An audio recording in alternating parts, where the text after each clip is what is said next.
Okay, our next transcription is 223. So first see all the outlines, okay, and then start your passage. Be ready. 5 seconds. Start.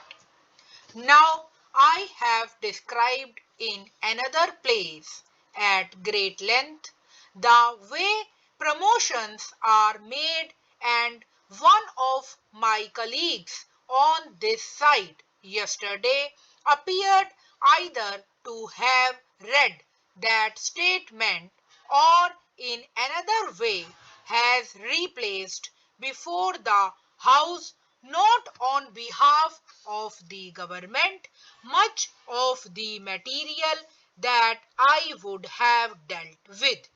But here, what I want to point out is that these selections are done by well-established procedures which have been there for many years and have not been altered.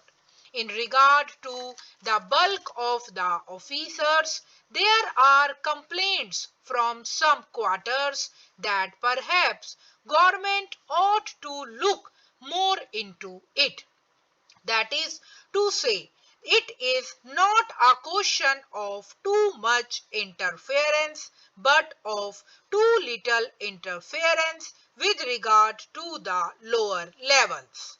But since that point has not been raised, I do not want to raise this problem myself.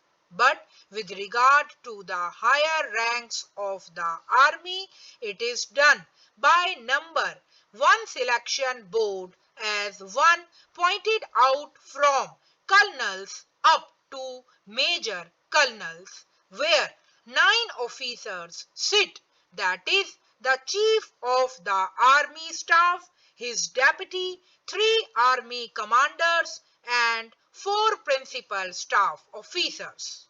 They mark these people separately on separate papers and discuss them, and in the net result of that discussion, the differences are ironed out. Besides examination of their records, the personal knowledge of these officers by their present or previous commanders who would be sitting round the table would be taken into account.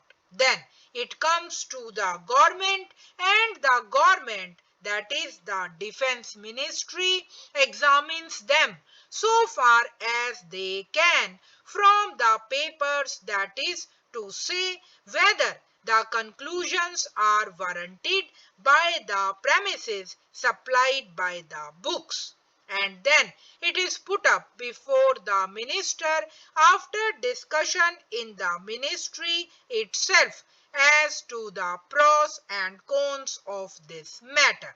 Normally, the recommendations that come from the army headquarters are accepted, and neither in the case that is now spoken about nor in anything else have these recommendations have been turned down. Although I know that observation, I would like to make it clear on behalf of the government that the government have the right to turn down these recommendations because the services are under civilian control. It would be a bad day when the government responsible to Parliament cannot have the last word in this matter, because it is not merely a question of a soldier being efficient. There may be other matters to be taken into consideration. I am happy to think that no personalities have been introduced, because if the minister were to pursue the same line as those of the critics and drag the officer in, it would not be in his interest.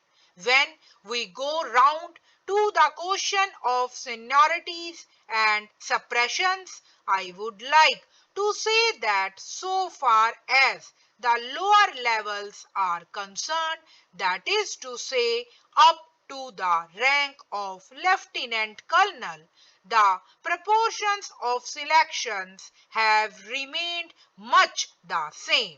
There is a variation of 2 or 3% each year over the last 5 or 6 years, but it is more or less a mechanical process.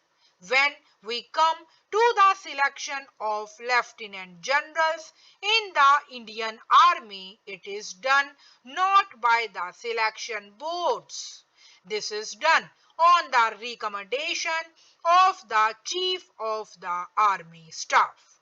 The Prime Minister offered in the other house on a previous occasion for them to come and see the papers, rather unusual, but he, as the head of the government, is free to do so.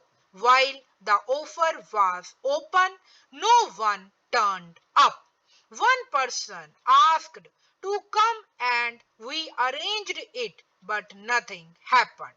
In any case, a lieutenant general is appointed by government on the recommendation of the Chief of the Army Staff.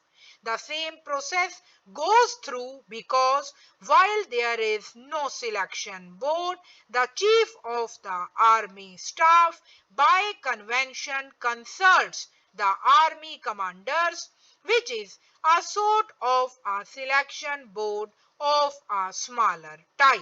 That recommendation comes before us, and within the available people, those who have the minimum qualification come first, those who have good record, particularly outstanding qualities. I would like again to say that we are playing upon words. There is no supersession. They are selection appointments. If you take the British Army today, the Chief of the Imperial General Staff is a person who has been superseded twice before, but he comes up again. In my experience, there has been no appointment to these offices which has not been recommended in this way, and it is the good fortune of the government that they have been able to accept it. There has been some disturbance with regard to the recent appointment of army commanders. Army commanders by convention have been appointed by government even without reference to the Chief of Staff by selection of 2 or 3 people, but in this case discussions and consultations have taken place, and I am quite free to say that there is nothing in this appointment which merits criticism. Stop. First of all, you should write the last line when the paragraph completes. Okay? It will help you to save that time whenever you are on the last line of the passage while reading. ठीक है? तो पढ़ते time जब आप last line पे पहुंचते हैं तो वो लाइन क्योंकि आपके माइंड से स्किप हो सकते हैं वो words which are very much important, तो उसको आप सबसे पहले लास्ट लाइन लिखिए. It will help you in the exam. ठीक है? Okay. Now you can subscribe it also so that I will put more videos. Bye.